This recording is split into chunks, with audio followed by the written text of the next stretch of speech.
ആരോഗ്യവാനായി തിരിച്ച് വന്ന് മലയാള സിനിമ അഭിനയ രംഗത്തേക്ക് ഇന്നിപ്പോ വീണ്ടും ശക്തമായി തിരിച്ചു വന്ന മമ്മൂക്കായ്ക്ക് ഞാൻ എല്ലാ ആശംസകളും നേരുകയാണ്. സത്യത്തിൽ അദ്ദേഹത്തിന്റെ ആരോഗ്യ പ്രശ്നം ഉണ്ടായ സമയം മുതൽ കേരളത്തിലെ എല്ലാ മനുഷ്യരും, അദ്ദേഹത്തെ സ്നേഹിക്കുന്നവർ എല്ലാവരും അതികഠിനമായ ദുഃഖത്തിലായിരുന്നു. എല്ലാവരും അദ്ദേഹത്തിന്റെ ആരോഗ്യത്തെ ഭേദമായി തിരികെ വരണമെന്ന് ആഗ്രഹിക്കുകയും പ്രാർത്ഥിക്കുകയും ചെയ്തിരുന്നു. എന്തായാലും സമ്പൂർണമായി രോഗം ഭേദമായി തിരികെ വന്നു.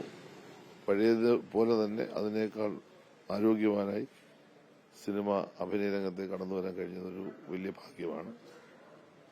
അദ്ദേഹം ഒരുപാട് നല്ല സംഭാവനകൾ മലയാള സിനിമയ്ക്ക് നൽകിയിട്ടുണ്ട്. മികച്ച ഒരുപാട് കഥാപാത്രങ്ങളെ സൃഷ്ടിച്ച ഒരു മലയാള സിനിമയിലെ അതികായകനായ നടനാണ്. അപ്പോൾ തീർച്ചയായിട്ടും ഇനിയും നല്ല സിനിമകൾ ചെയ്യാനും നല്ല കഥാപാത്രങ്ങൾ സൃഷ്ടിക്കാനും മമ്മൂക്കായ്ക്ക് എല്ലാ തരത്തിലും കഴിയട്ടെ. ആയുസ്സും ആരോഗ്യവും ഉണ്ടാകട്ടെ എന്ന് ഞാൻ ആത്മാർത്ഥമായിട്ട് ഈ അവസരം തരികയാണ്.